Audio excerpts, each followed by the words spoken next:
disclosure ng personal information sa social media.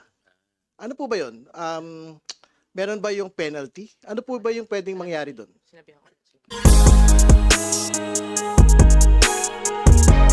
Nagpost si Senator Jingoy Estrada ng yearbook photo ni na Representative Terry Ridon at Brice Hernandez kasama ang iba't ibang impormasyon tulad ng pangalan, birthday, telepono, pati na rin ang address ng lola ni Ridon.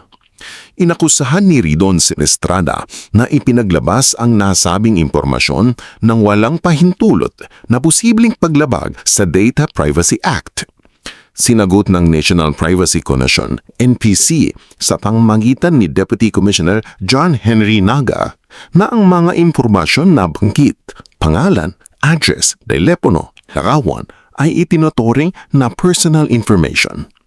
Sinabi din ni Naga na ang pagbubunyag nito sa social media ng walang pahintulot ay maaaring maituring na unauthorized disclosure under the Data Privacy Act. Privacy Commission, pagka ho ba merong unauthorized disclosure ng personal information sa social media, ano po ba yun?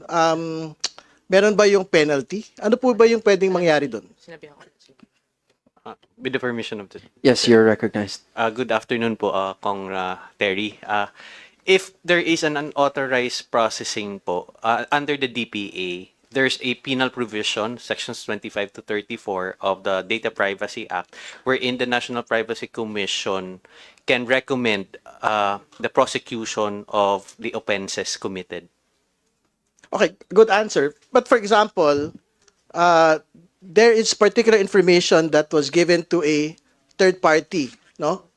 Then the third party posts it on Facebook. So what is stated there would be the name, the address, the telephone number, and the picture of the person. My first question would be, are these considered personal information?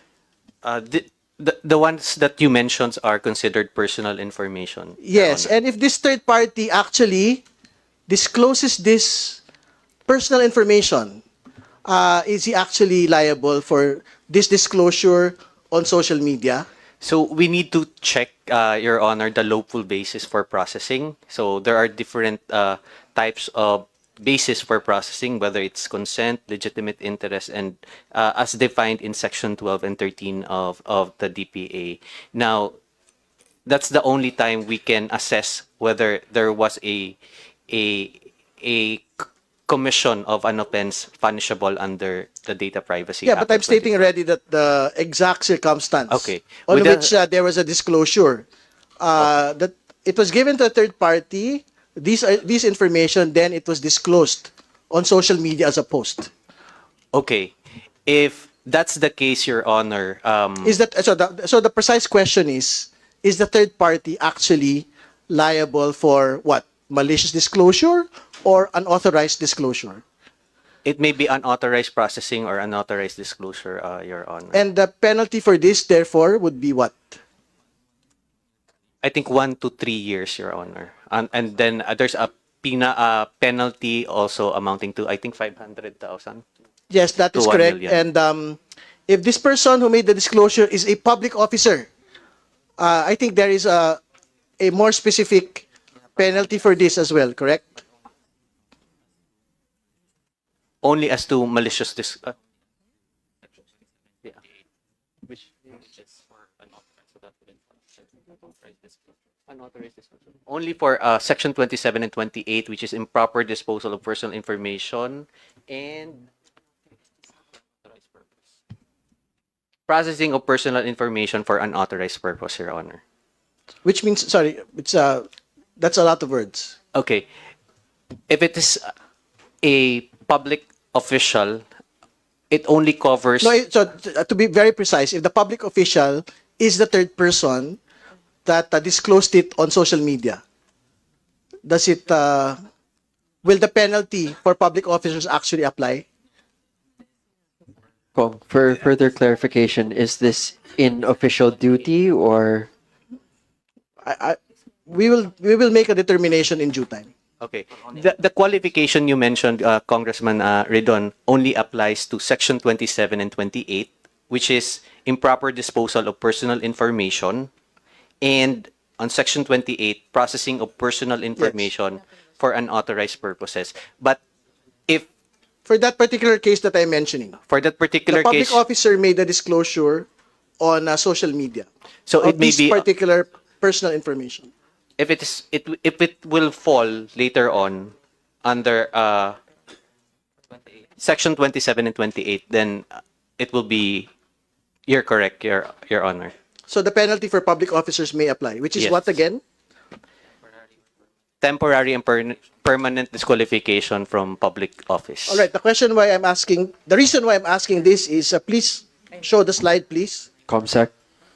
Last night, Senator Jingoy Estrada made a post, safe kaya tayo sa kanila, in which he maliciously linked me to Bryce Hernandez, who is the whistleblower for the Bulacan flood control case, and actually named Senator Jingoy Estrada as one of the senators who are should be accountable for all of these ghost and substandard projects in Bulacan, no?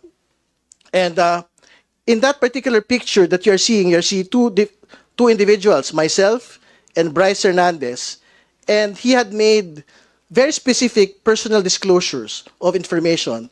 First, which is my name. Second, which is my birthday. And third, which is our telephone number. And last would be my grandmother's address. So I'm asking you as the NPC, do you think this would constitute as a violation of the Privacy Act? Your Honor, if you are going to file a formal complaint with the National Privacy Commission, with all due respect, because we will be the ones deciding the case, so it would be improper right now to preempt the decision that we may be able to come up later on.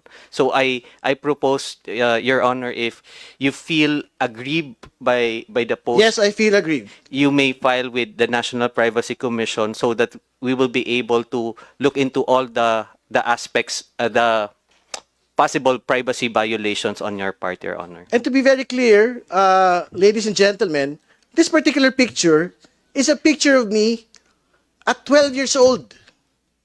I was a kid. And Senator Jingoy Estrada posted it last night to basically make a link between myself and Bryce Hernandez, not thinking that this is actually a violation of privacy.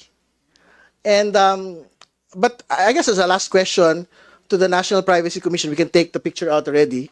Comsec.